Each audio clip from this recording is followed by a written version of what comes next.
Hey guys, welcome to the Breaking Barriers podcast. My name is Pastor Andrew, and I'm here with JY, Jonathan Yarborough. Hey, we're just continuing a discussion that we started in the podcast last week around the vital differences that we need to recognize between campusing and church planting.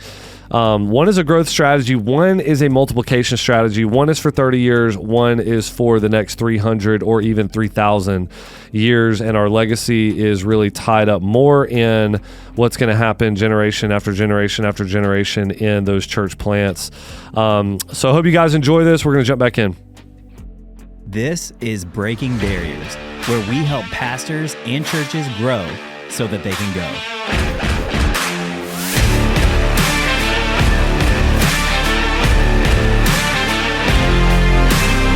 Now, somebody might say, I'll throw this one to you. Somebody might say, well, but they do have all the campuses have elders at them. Yeah, but that doesn't mean that even though there are elders at every campus, there's still going to be one group or one big lead pastor that is the one that's kind of making the decisions at the top of the thing that everyone ends up going with. Right. You know, so when someone at the campus level has to answer to someone else, right, that is by definition one church. Yeah, it's one church that is governed on one board. It's like, man, if one quick tell would just be like, okay, this campus just decides it's not going to do Vacation Bible School this year, and it's like, most. I mean, they're probably listen. The other thing I meant to say is this.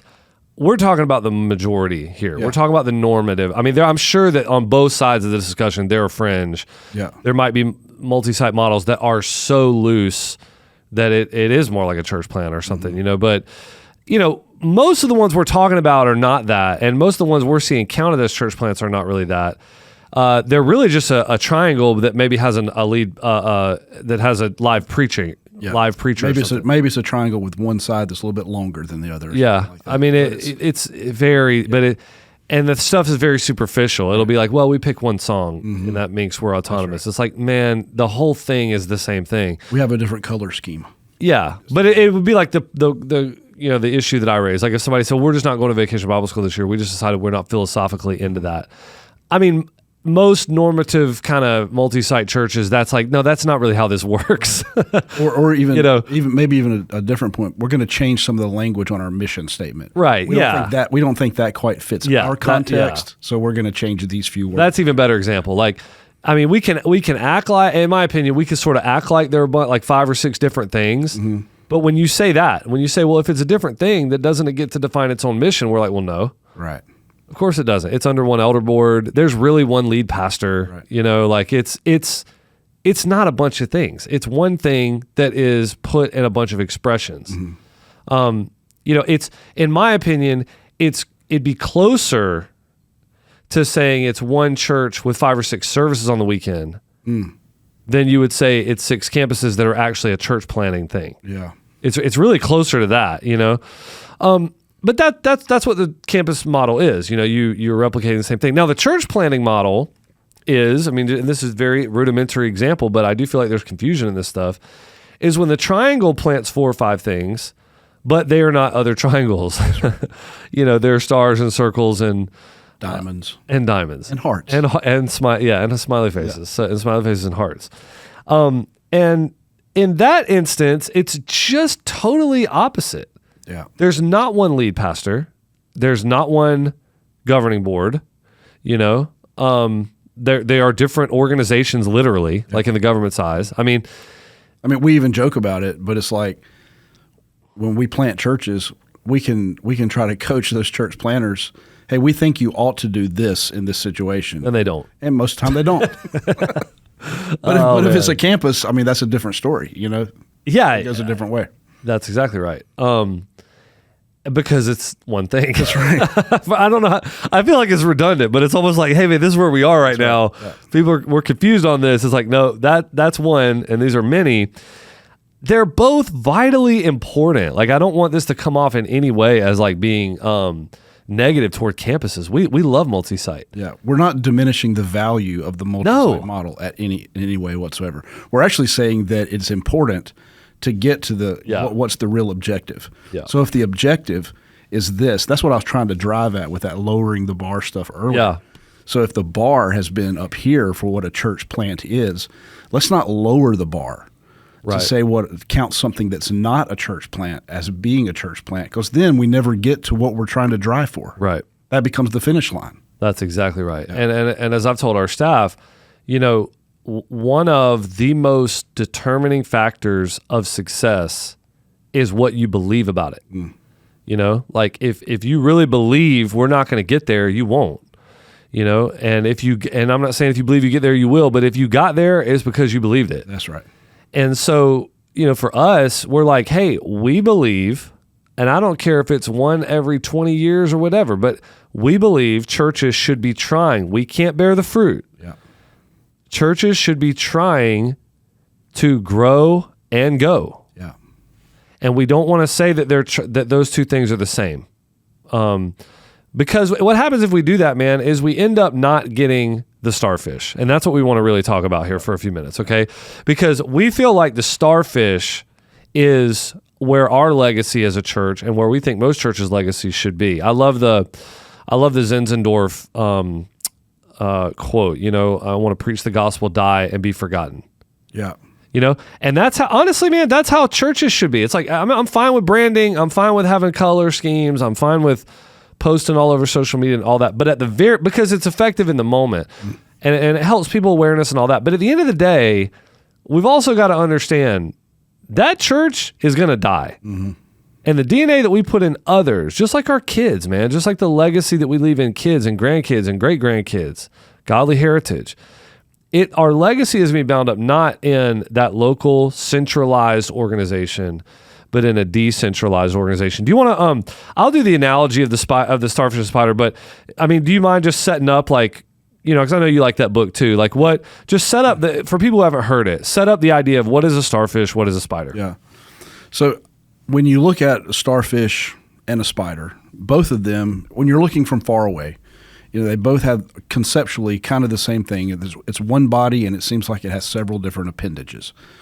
But when you get into the way the thing is actually built, if you take a spider and say you chop off one of the legs of the spider, well, the spider keeps going, but now instead of having 8 legs, it just has 7 legs. Mm-hmm. Also, if you were to take that same spider and you were to somehow just crush the head of that thing, well, the spider just dies. Right. It's over and done.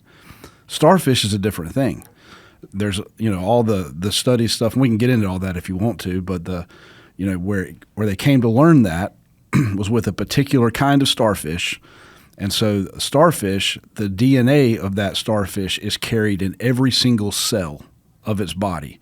And so when the starfish is cut, where you cut off a leg, you cut it in half, you cut it where you think the head of the thing is, it doesn't matter. Whatever you cut off of that starfish, it becomes now 2 starfish. It'll regenerate. That's right. Yeah, so in the 1960s and 70s, the book talks about, and I thought it was a good example where I kept calling it a crucifixion starfish. It's crown of thorns. But they kind of go together. Yeah, I mean, I was in the ballpark. Right. So the crown of thorns starfish was destroying the barrier reef in Australia. And, the environmentalists had this brilliant idea. Well, we're going to go down they do that a lot. They do that a lot. Yeah, we're going to go down and kill all these starfish so they'll quit eating the barrier reef. Well, they went down with knives. Yeah. They should have used dynamite or something, but they go down there with knives. Well, that would probably hurt. That would hurt the reef. Yeah. So they go down there with knives and they cut the starfish in half, but they can't figure out what's going on because the crown of thorns starfish, as you said, it's a decentralized organism. Mm-hmm. There is no brain. Right. There's no central head. It's like, man, you lop half of it off. It's got all the DNA. It just regenerates into a new, which I've used this illustration a bunch. I need to go. That's still, even as I'm saying it, almost unbelievable, that it can do that. But in any event, it's got to be true though, because the book was written. That's right. And the whole, they double the population of the starfish. So, but the point is for us, I think it's such a great analogy is that that decentralized organizations offer there's a perseverance to it that can be sort of disruptive. I mean, the book makes the point it can be highly disruptive, but it also can be enduring. The book gives the example of the Apache Indians, and how they were able to. Now, eventually, obviously, they got conquered, but they held off the Spanish for 400 years.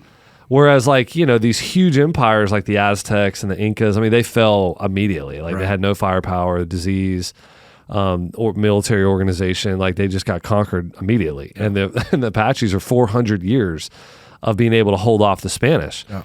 Well, why? Well, it's because there's no chief. Yeah. So it's decentralized. Yeah, it's totally decentralized. People have to lead through influence. There's no, and the part of that I've been hearing this analogy forever because I've JD he used this analogy a lot for church planting. I think it's really good, but to me it really resonates with this conversation. Yeah, is a multi-site church a starfish or is it a spider? Well, some people may say that it has the potential to become a starfish.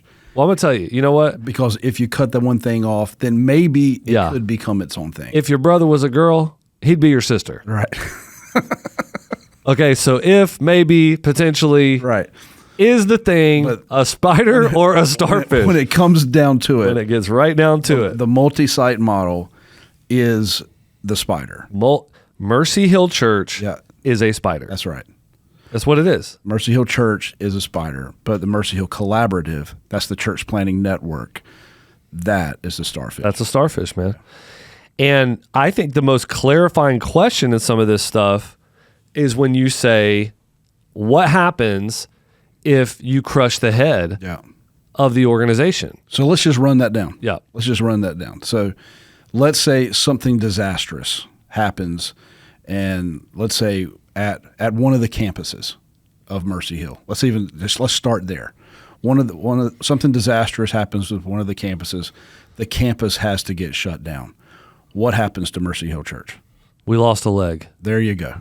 We lost a leg. We had 8, now we're down to 7 legs. That's the extent of it. What happens if something disastrous happens and the hut, you go down, something like that? The whole thing just kind of implodes from the inside at the head. What happens to Mercy Hill Church? Generally speaking, it dies. Right. Now, you may say, well, in Seattle, a couple of those things spun off, but man, look at it died. It did. Yeah. It had to become. It at least had to become something different. Yeah. Right. So, at best case scenario, it had to become something different. But what it was died. That's right. Yeah. Yep. Yeah. So then you take that same thing with the collaborative, the church planting network that is Mercy Hill Collaborative. And so let's say the same thing happens, whatever it is, all those churches that we've planted. So now the Mercy Hill Church goes down. What happens to those churches? They have a 5-minute memorial service because they love us, and the beat goes on. They love you a lot, so maybe 7 minutes. 7-minute memorial. Maybe 7 minutes. But yeah, the thing's going to go on. And so that's right. That's the important thing about it, is it's about the legacy of it. Yeah. So one is that you're building for something that's in the here and now. Like in our generation, this thing's getting bigger. The next thing is you're putting into something that is going to outlast you. Yeah, because the whole reason I think that we are man, we feel like we need to be a little bit more punchy with how we're talking about this, and a little bit more hey guys, wait a minute here, is because the scenario that you just laid out is not an if. That's what happens. It is a when. You're right. You could say it like this. When Mercy Hill dies, what happens to the campuses and all the? It's pretty much they die. Okay. When Mercy Hill dies, what happens to all the churches that it planted? They keep rolling. Nothing. Yeah. Not really. Yeah. That is the whole point. Is man, if we kind of blend and lower that bar, and we say, well, the multiplication thing is the multi-site, and you can, we're going to count as if it's 3 or 4 things, even though actually it's one thing. Yeah. When that one thing dies, there's not something that's outlasting it, and has really been set up. It's the generational impact of, your kids, your grandkids, your great grandkids is just not there, and I think that's dangerous for our movement. I don't want us to get. I don't like the idea of getting kind of short-sighted Again, well-intentioned probably. I mean, so, because I know like some of our friends that are doing this, it's like, I think they just see it as like a healthier way to launch a new thing. Yeah. Which I don't disagree with. You can get 500 people to go to a campus. It is easier. And you get 50 to go to a church plant. But the reason you get 500 to go to the campus is because the church knows it's the same thing. That's right. I've I've never thought about this before as we've talked about it. But there's a church that's here local to us. I mean, at one time, I'm talking maybe like 50 years ago, something like that. It was at its absolute heyday. They were planting churches like crazy.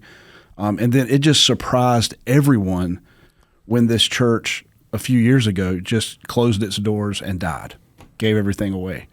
But here's the crazy thing. All the churches that they had planted, they are still rolling. And so it's like even though that church has closed its doors, the legacy that they poured into the kingdom is still going on.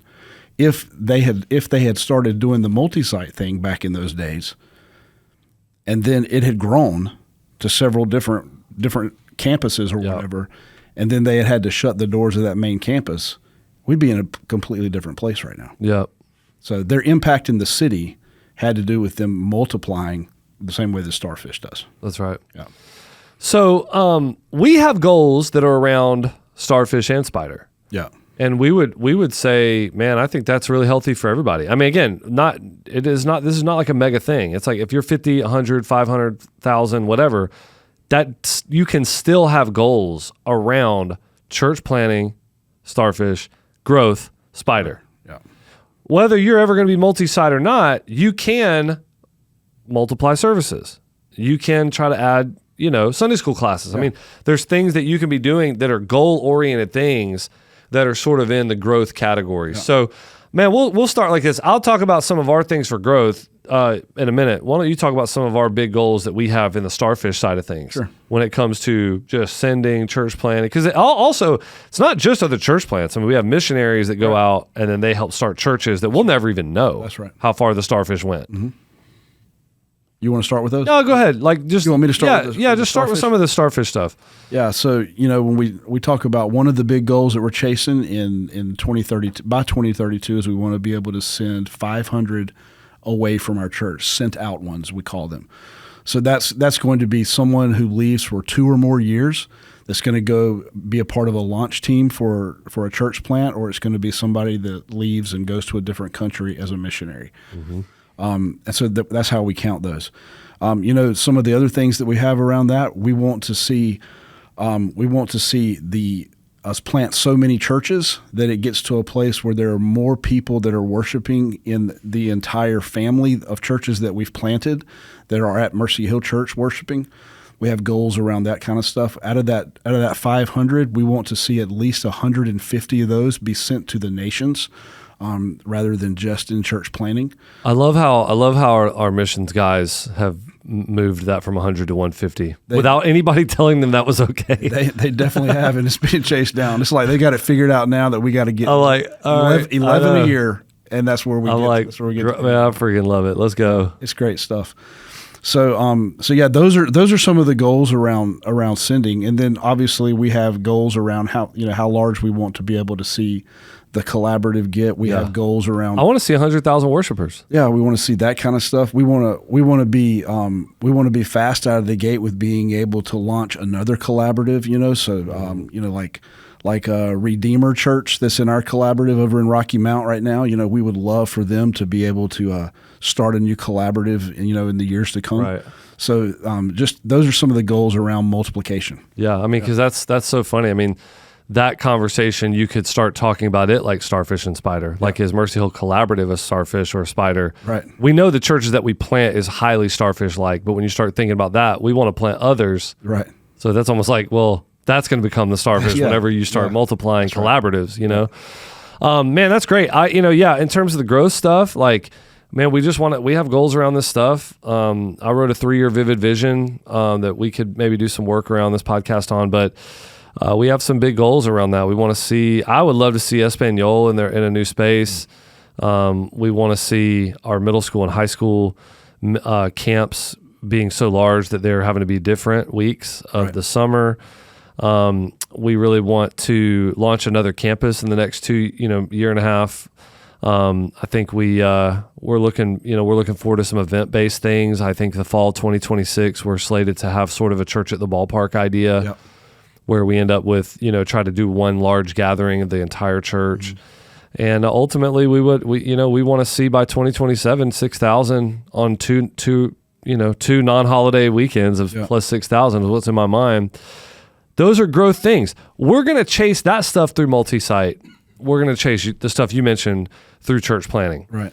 And we feel like every church should have some things like that. They don't have, we're giving you ours. Listen, there are churches that are 10x us. Theirs are 10x the goals, but there are churches that we're 10x of them, so they're going to be 10x less. But either way, having a goal, you might be a church right now that's 100 to 200 people, and the goal in the growth category is, man, we want to see 15 baptisms next year. Mm-hmm. That's fine. That's great. Or we want to see 200 first-time guests. That's exactly right. We want to beat our weekend attendance, for the year with first-time guests. There might be some, what would be some growth goals for a church? Some going starfish goals from a church that's, 200 or less. We want to see our first family leave to go be a part of a church plant. We want to see a certain amount of people leave and go on short-term mission trips to cast vision in their hearts for goal foundations long-term. Those kind of things. We want to set a goal of seeing our first person that would go to an unreached people group. Yep.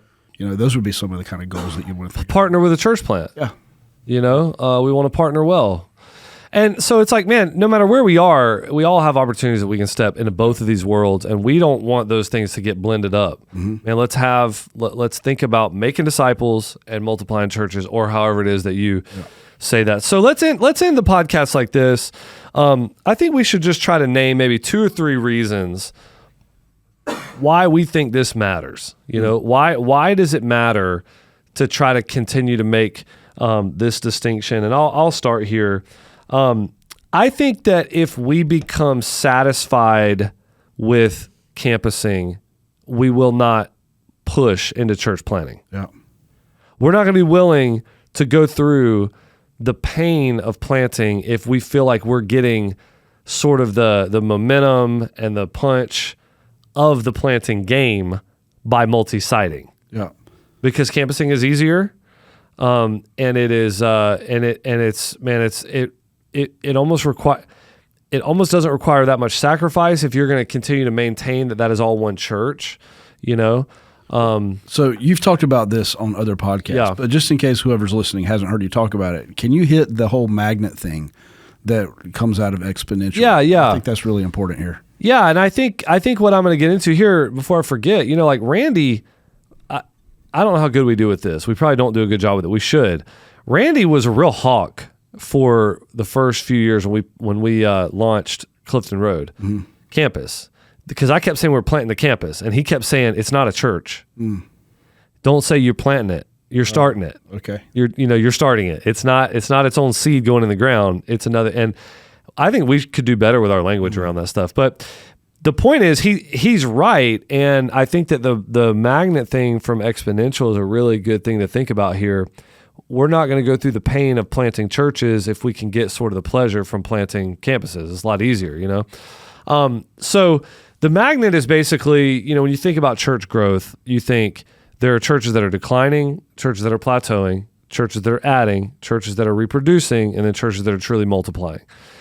And the trick is, I think this is very insightful from exponential, is what got you to 3 can keep you from 5. When you say 3 to 5, what? Yeah, like one is plateau, 1 is decline, 2 is plateau, 3 is grow. Okay. 4 is reproduce, 5 is multiply. Okay. What gets you from 1 to 3 will keep you from 3 to 5. Yeah. Okay.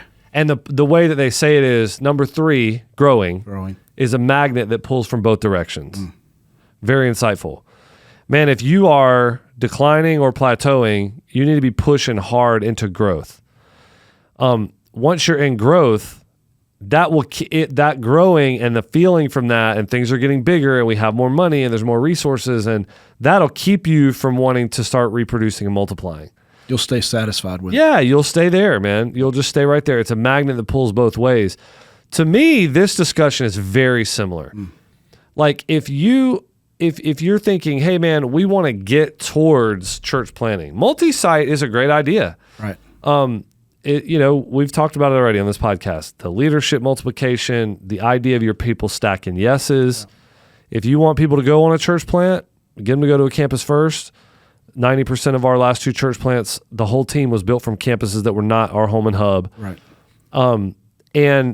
But it can be a magnet that pulls both ways, where you start saying, well, you know what? If I say multi-site, or if I say church planting, what I really mean is multi-site, then what happens is, like, man, I'm kind of getting boosted into this category of being a sending church, even though I don't have to cut off my arm like I would if I was actually planting a church. Yeah. Right? Because at the end of the day, while we're planting these things, when Easter comes around, we're going to count everybody that went to all of them, and we're going to say these were our numbers. That's right. And the tithing, we might break it up budget-wise by campus, but the reality is, man, all the money's kind of centrally, it's all coming into one, right. And like I said, there could be fringe guys that do things a little bit differently. I'm just talking about generally here.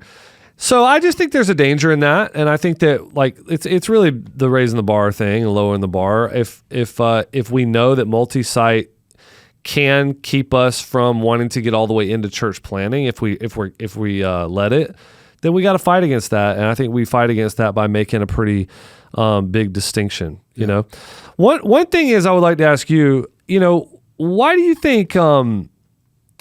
Do you think some of this too, if we're thinking about why it matters, some of this could end up being like, man, do we just maybe not have the courage to cut off the arm of the starfish and let it go? We're worried about it. We don't want it to fail. We don't, there's a lot of reasons why we want to keep it closer than we need to, than to let it actually go out and regenerate and be its own thing. Well, man, I don't know about motivations of other people, but I mean, I can tell you that every single time we get ready to plant a church, it always feels better to start thinking about how could we keep those guys. Yeah, how do they just stay? Yeah. I've never done that. I've never come to you and said, let's keep that guy, right? But even beyond just the you and me conversation, I mean, the conversation around our entire executive table, I we're know. talking about those guys. I know. I mean, nobody wants your best leaders to leave and go somewhere. Yeah. And then what's even worse is when you start thinking about, hey, they are so successful here. What if they leave here and they go over there and it's a flop? Yeah. I mean, there is some fear that can seep into thinking about those things that can really keep you from sending out those people. So I'm not going to say, what would keep other people, because I don't know what their heart is, but I can tell you from experience, that's something that we get to wrestle with every single time we plant a church. Right. That is so right, man. And it's never easier. And I don't care. Church, you got thousands of people at a church, and people are like, what does it matter that you lopped off 30 people and sent them? And it's like, man, you don't know which 30 it was. That's right. It's not the 30 that you want to. That's leave. right. Yeah. I mean, our last... It's the 30 that have been so faithful that when things have been hard, they've been there locked arms with you. That's right. Yeah, that's exactly right, man. There are people who give. There are people who are serving.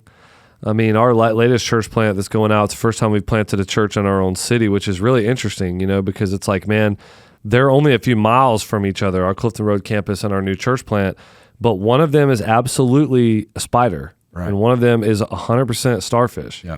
It's decentralized. We have influence, we have relationship, but we do not have control. We definitely do not have control. And we don't. But on the other one is like, man, yeah, we do. Like, it's part of the organization. So, hey guys, this has been a really good discussion. Man, I hope y'all hear the spirit of it.